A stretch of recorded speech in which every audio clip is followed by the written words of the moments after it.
From facing kidnapping and unspeakable horrors to emerging as a symbol of survival and courage, this is nothing short of extraordinary. On the other hand, 11-year-old Leah Henry will be the last victim of a serial kidnapper who terrorized children in Texas and Louisiana while eluding law enforcement for months and hunting kids where they lived. Who is this kidnapper, and what was his aim for kidnapping young children? Stick with us till the end as we unveil the mystery behind the kidnapped daughter.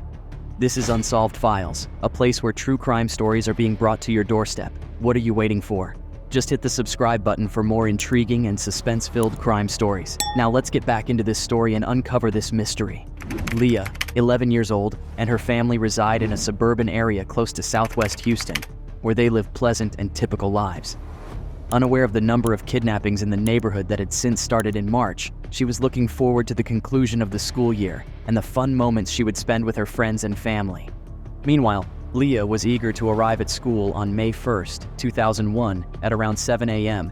because there would be a celebration. Concerned that Leah hadn't come home from school, her mother hurriedly called her father at 5 o'clock in the evening. But despite calling her friends, checking the school, and taking a drive around the neighborhood, Leah was nowhere to be found. Nevertheless, a neighbor was said to have seen her earlier that day when she got into a car with a man.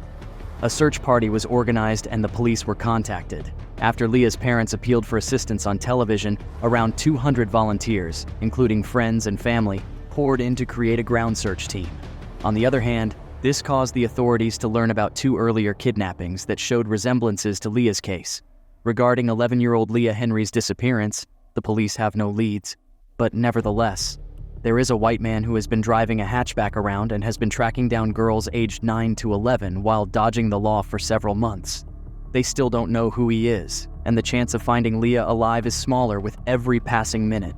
3 days passed after Leah was abducted, and during the process of speaking with others, Leah's father Tim received a call from the police. However, Tim and his family were led into a secure room at the Kirk County Sheriff's Department, more than 250 miles away, where they received the much-needed news that Leah Henry had been found alive. However, they were unhappy about the whereabouts of her abductor. A loud audience awaited her safe return as she was taken home, accompanied by her parents and older sister. She was grinning, but her smile contradicted what had happened to her. In addition, everyone eagerly anticipated her version of the story after the world learned of her rescue. However, she alone can provide some clarity on the nightmare she experienced. Now let's delve deeply into Leah Henry's courageous yet heartbreaking story. Leah was just getting home from school on May 1st when the bus driver drove up to her bus stop. A white vehicle approached as she was beginning to walk down the lane, and a man asked if she could babysit. Leah knows better than to engage in conversation with strangers, so she declines politely and walks home. How can you ask a little girl if she can babysit? The man's car slid up onto the pavement in front of her, obstructing her path just before she arrived at her house. Then he asked her if she wanted to see his kids. The man was wearing spectacles and was dressed normally. He was also very kind to her. She felt that she was just like a regular dad, and that dads were great. He was in normal clothes, he had glasses on. He was very friendly, nice to me. I felt like I was just with a normal dad, that dads were okay. Leah was persuaded by the man after they spoke for a short while, and after accepting, she got into the car. All the kindness and caring became a demonic movie as he drove away, and the man began to reveal his true intentions. What do you expect, girl? He is not your father. I mean, even your father can do crazy things to you if their demon enters them. As the struggle began, the man reached over her and broke off the door handle just to make sure she entered the car of destruction.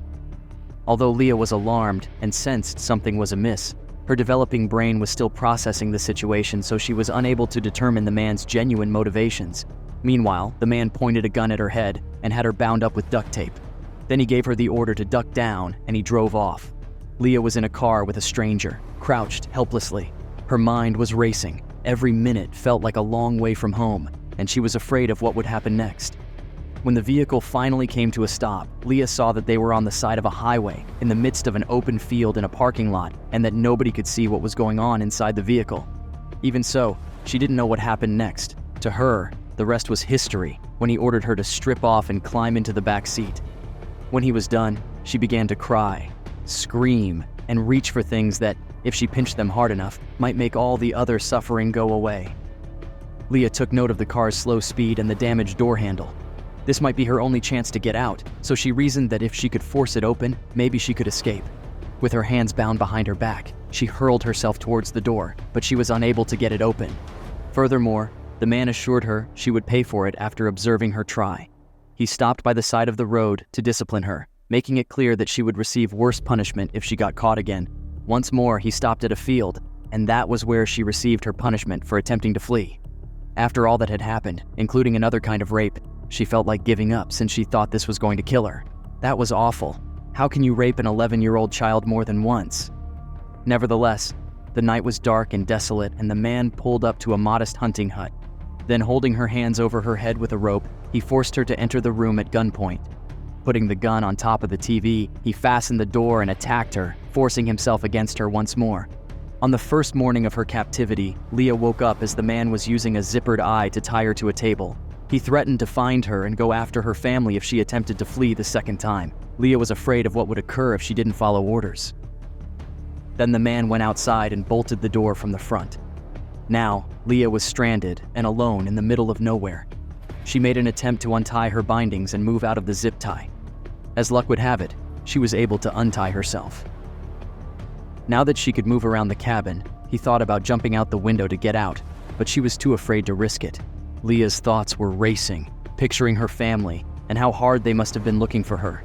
It seemed as though they would never find her since time was running out, and as she started to lose herself in her thoughts, the man reappeared. She heard him pull into the driveway, but before he could catch her, she hurried back into her bindings. Meanwhile, he returned home carrying a newspaper featuring Leah's sister. I remember him bringing home a newspaper that had my sister on it, and she was staring at it with this empty look, and all I wanted to do was comfort her. Although she was somewhat glad to know that her parents were making every effort to locate her, the man teased her and said they would eventually quit, but it didn't prevent her from being determined to hang on to hope. Leah realized she would not survive if she didn't adopt a survival mindset. She decided to trick him, but she was aware that she was dealing with a deranged person, so she would have to comply with all of his requests until she was free. The man departed again on the second morning, and Leah managed to free herself from her zip ties once more. She pulled out her camera from her school bag this time. It was the first time she had ever determined she needed to document everything that was happening to her because the evidence was essential if someone was going to discover her. What a smart kid. Clever moves, girl. However, Leah photographed the interior and exterior of the cabin, including her bruises and the area where she was restrained. She also pulled out her agenda and started meticulously recording everything that happened to her, trying to get as much proof as she could. However, when the man reappeared, he treated her just like he did the night before, but she had to endure it for her family's sake. Leah woke up to the sound of rockets outside on the third morning. She remained still for a while by herself. Immediately, the man ran back inside, urged her to put on her clothing, and took her belongings. They were heading out. She had no idea what was going on, but she could see that he felt like the police were looking for him. But according to the press, the police have declared him wanted, so he needs to get out as quickly as possible. After covering her head with a pillowcase, the man brought her outside to the car, placed her in the back, and started the car. Leah heard the cabin tires rolling up. She was urged to keep quiet by the man as he got out of the car. Leah couldn't figure out who was approaching the cabin from the outside or what was going on. However, Sergeant Bella, the head of the Kirk County Sheriff's Department, was looking into a tent that led him to a remote property in Cavill, which is almost 300 miles away from Houston. Bella noticed a car down the road, but it was the incorrect color and had the wrong license plate. Instead of the white hatchback, Bella was searching for a crimson automobile that was parked outside the cabin.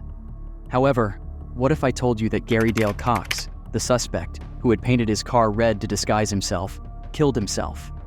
I mean, just as Sergeant Bella was ready to drive off, he sensed activity within the vehicle. As the cops approached it, the man with a gun in his hands exited the parked automobile. Leah heard someone screaming, "Drop the gun," over and over, while she crouched inside out of fear. She was terrified that there would be a gunfight, even though she knew it was a police officer. Leah just waited in the car. Fearing what might happen next, her mind raced as she heard the man backing away from the car.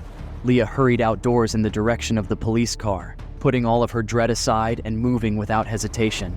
If there is a firefight, she will be caught in the crossfire. But it didn't lessen her drive to live. It all happened so fast that I really had no time to think, and I just did it. Yes, when police halted his car and discovered one of his victims in the passenger seat, the guy who was accused of 3 kidnappings in Texas and Louisiana committed suicide. I mean, he killed himself, and nobody knows why. I guess God was fighting for the innocent he committed crime against. According to FBI officials, Gary Dale Cox, 48, took his own life around 6 miles outside of Kerrville, Texas, after a sheriff's officer pulled over his vehicle.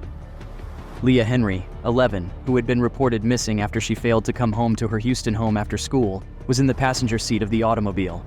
Leah fled as Cox exited the vehicle while brandishing a weapon, according to the police. Then Cox fired a gun at his own head. Nevertheless, Leah's father, Tim, received a call from the police in Houston, which is around 300 miles away.